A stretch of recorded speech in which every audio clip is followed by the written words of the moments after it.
નાથર વડોદરામાં વિદ્યાર્થીએ સાથી વિદ્યાર્થીને માર માર્યાની ઘટના, જ્યાં અમદાવાદ સુરત બાદ હવે વડોદરામાં ઘટના બનતા ચકચાર।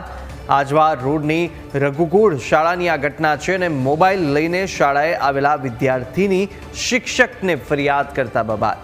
વિદ્યાર્થી ઉશ્કેરાઈને ફરિયાદ કરનાર વિદ્યાર્થીને માર માર્યો। ફરિયાદ કેમ કરી કહીને હાથમાં પહેરેલા કડાથી હુમલો કર્યો। માથાના ભાગે ઈજા થતા વિદ્યાર્થીને સારવાર માટે લઈ જવામાં આવ્યો।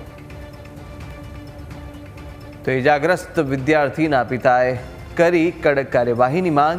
શાળાના ટ્રસ્ટીએ કહ્યું કે માર મારનાર વિદ્યાર્થી પાસે માફી પત્ર લખાવ્યું। સ્કૂલમાં ભણું છું 10મા ધોરણમાં। એક છોકરો મોબાઈલ લાવેલો, તે મેં મેડમને કીધું, એનો ભાઈબંધ મને એવું કહે છે કે કેમ તું મેડમને કીધું, એ કારણે બાર મને માર્યું, કડું માર્યું। જેને કડું માર્યું છે એ છોકરાનું શું નામ?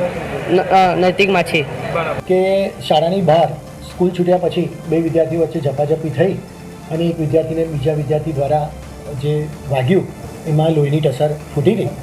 તો એના માટે હું એટલું જ કહીશ કે અમે બંને વિદ્યાર્થીને બોલાવ્યા, એમના પેરેન્ટ્સને બોલાવ્યા, એમની સાથે અડધો પોણો કલાક બેસી અને એમનું કાઉન્સિલિંગ પણ કર્યું।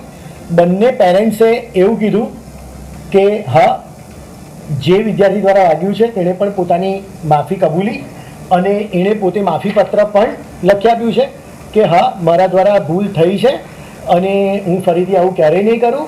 એણે એવું પણ લખ્યું છે કે શાળાએ પોતે કડું પહેરીને આવવાની ના પાડી હોવા છતાં પણ હું ગઈકાલે પ્રસંગમાં ગયો હતો અને એ સંદર્ભમાં મારાથી ભૂલથી સવારે કડું પહેરીને સ્કૂલમાં હાજરી અપાઈ ગઈ હતી અને મારી આ વિદ્યાર્થી સાથે ઝપાઝપી થતાં મારાથી એને વાગી ગયું છે।